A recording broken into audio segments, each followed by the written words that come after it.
Good morning, everyone. There's work going on in the kitchen. So you had a bad day.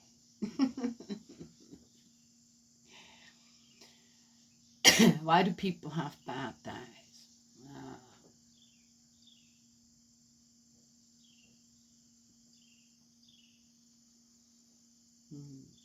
Because you let it be a bad day. Yes? Can't have a truly bad day if you got God in your life, His love on you all the time.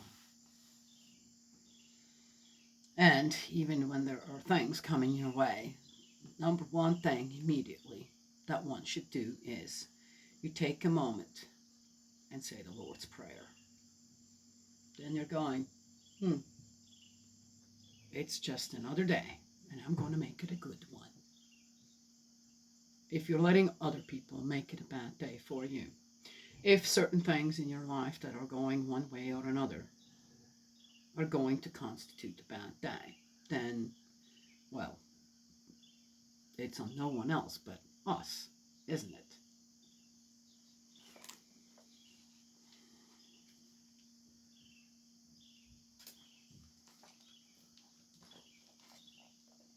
We're going to live for eternity somewhere eventually. I don't know how many bad days are going to be there. Because someone else is to blame. All right, just saying. So we're in 1 Samuel 26. David spares Saul. Again? Wait a minute, didn't we already have that? David spares Saul. David spares Saul again. Okay. Some men from Ziph went to Saul at Gibeah and said, "Look, David is hiding on the hill of Hachilah on the edge of the wastelands." Why is this? Is this the same thing again? Repeat it? What? So Saul set off and went down to the desert of Ziph, accompanied by 3,000 picked men of Israel to search for David in the desert of Ziph. Saul pitched camp on the hill of Hachilah, which is on the edge of the wastelands near the road. David was then living in the desert and saw that Saul had come after him in the desert. Accordingly, David sent out spies, learned that Saul had indeed arrived. Setting off, David went to the place where Saul had pitched camp. He saw the place where Saul and Abner, son of Ner, commander of his army, had bedded down. Saul had bedded down inside the camp with the troops bivouacking round him. Speaking to Ahimelech the Hittite and Abishai, son of Zeruiah, and brother of Joab, David said, "Who will come down with me to the camp to Saul?" Abishai answered, "I will go down with you." So in the dark, David and Abishai made their way towards the forest, where they found Saul laying asleep inside the camp, his spear stuck in the ground beside his head, with Abner and the troops lying around him. Everybody asleep. There's not one person staying awake, kind of guy watching over the king. Okay. Abishai then said to David, "Today God has put your enemy in your power, so now let me pin him to the ground with his own spear. Just one stroke. I shall not need to strike him twice." David said to Abishai, "Do not kill him, for who could raise his hand against Yahweh's anointed and go unpunished?" "As Yahweh lives," David said, "Yahweh himself will strike him down. Either the day will come for him to die, or he will go into battle and perish then. Yahweh forbid that I should raise my hand against Yahweh's anointed. But now let us take the spear beside his head and the pitcher of water, and let us go away." I'd like to bring something up here. I find this interesting on how David somehow said it. So being anointed by God, right, keeps him from taking out one of his enemies, though I thought this was all taken care of, and this is another story. So the story in the cave is a different one from this, and in the meantime, what? Saul again said, "I gotta go and kill him anyway, David," and so he goes out again, or is this the same story told differently? We don't know. It's just as it is in here. So, But here is the thing. So I, personally, when I conceived my children, and the way they were conceived is that they were all happy happenings. I say that every time. God decided when it was time for me to have another child. It wasn't me, it was God. It didn't matter what I did. I love it. I so revel in that. What beautiful stories I have there. And so every one of my children was anointed. Well, what do you think? Isn't every child all around the world, no matter what religion you have, anointed by God? Where does the spirit for every child come from? Yet, here, it's specific people, according to David, the anointed ones, specially recognized ones, whose life's greater than someone else's? Really? That's really misrepresenting God, isn't it? I believe, from my own experience, or any newborn that I've ever held in my hands, regardless. What do you want to believe? Is one person's life more precious than others? Is it easier to kill some people than it is others?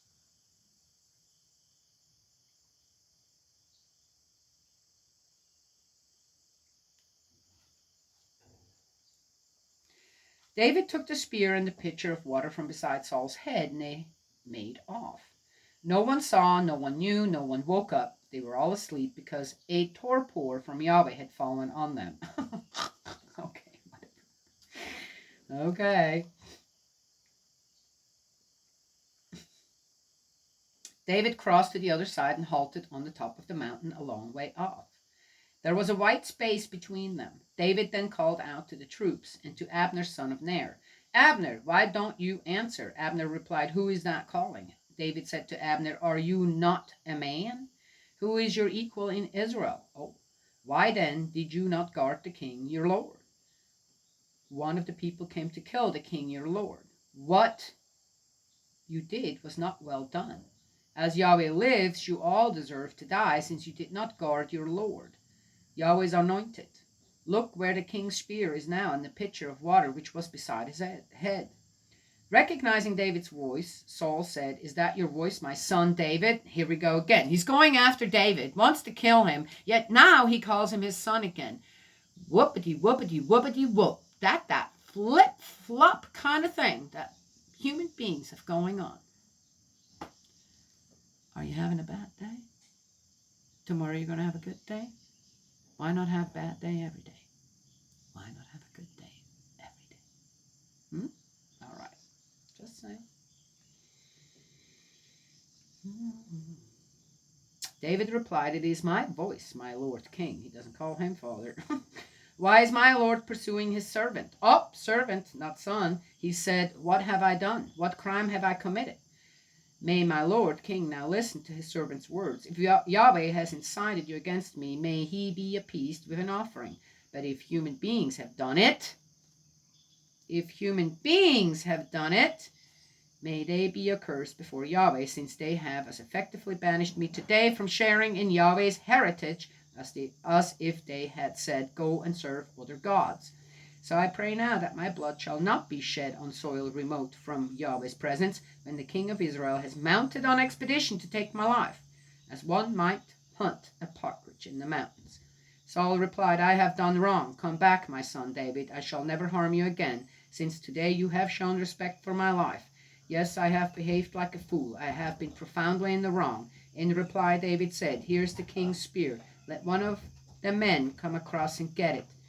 May Yahweh reward each as each has been upright and loyal. Today Yahweh put you in my power, but I would not raise my hand against Yahweh's anointed.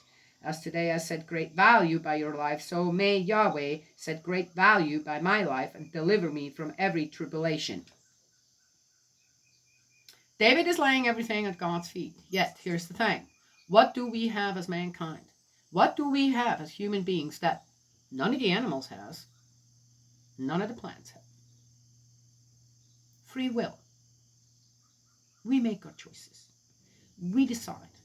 And we decide better when we follow our original nature. So David is following his original nature on what God has given him in spirit as a baby. And what is that? God's ideal on how things should be. Yes? Which is, no, you don't just fall upon a sleeping man, for example.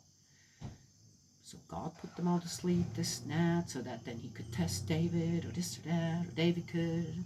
Really? God really have anything to do with that? Or, are you having a bad day? Why? Because you're making it so? Because you choose to have a bad day? You could just as well choose to have a good day. Yes? So that's up to God? Who's that up to? Oh, all right.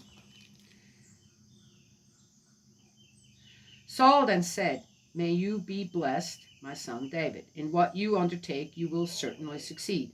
David then went on his way, and Saul returned home. All right, there you go. Here's the other thing, too. It seems to me that Saul already, it seems a separate story. I'm not sure. It doesn't really say. So after the last time in the cave, where Saul covered his feet, which meant he went to sleep with nobody else around. And then, realized that David could have killed him, but didn't. He'd already called him son again, said, oh, okay, I realize. Now, here we have another story where Saul goes after him again. All right. How conflicted is Saul, actually?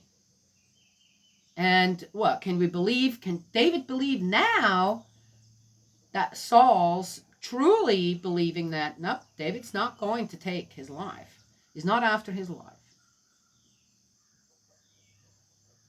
I don't know. What's it going to take?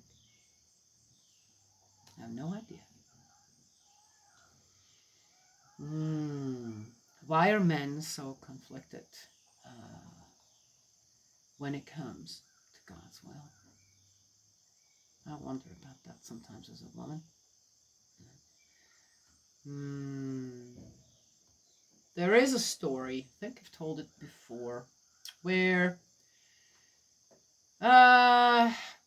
soldiers, men were drafted, then you had no choice, as soldiers. And there was this one guy. And he said, I think it was in World War One. I'm not sure. And he said, I have no choice but to join the army. But I can't kill anyone. I can't hold a gun. So he was placed. That's just, well, do with me what you want, but I can't do that. And so he was placed as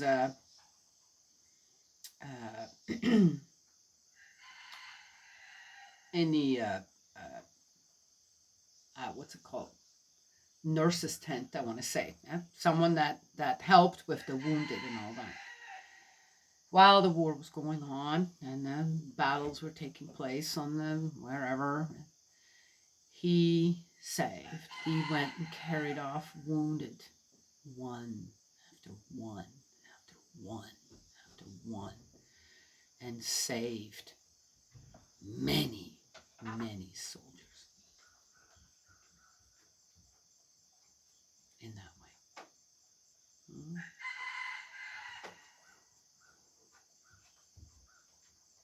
What if every soldier said, well, you can draft me, I could be a part of your army, but I'm not going to be able to kill anyone. I won't be able to hold a gun and shoot. at anyone. So, what room is there for me in the army?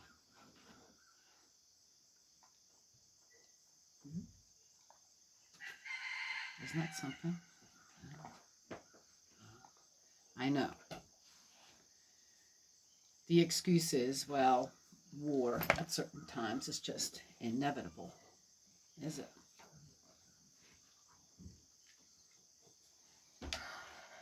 David had a chance to kill his enemy twice. Yet he didn't.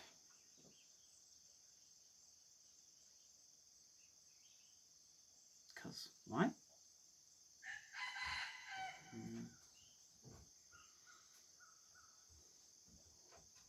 One of the saddest things for me is that we have to have human rights agencies, human rights laws,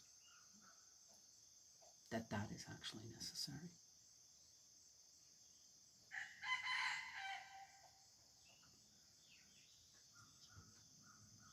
Lots to do, right? Lots to restore. Restore a bad day, and don't let that rule your life. Make it a good day. Then you teach. About what? Another thing I saw is that it was actually written down wrong, in my opinion. But it says, many, God calls many, but few are chosen. I went in and I said, no, God calls all of us, every one of us, but very few choose to follow, truly follow. Yes? I'm going to leave you with that today. God's love, blessing always. May He protect you, and I will talk to you all another time.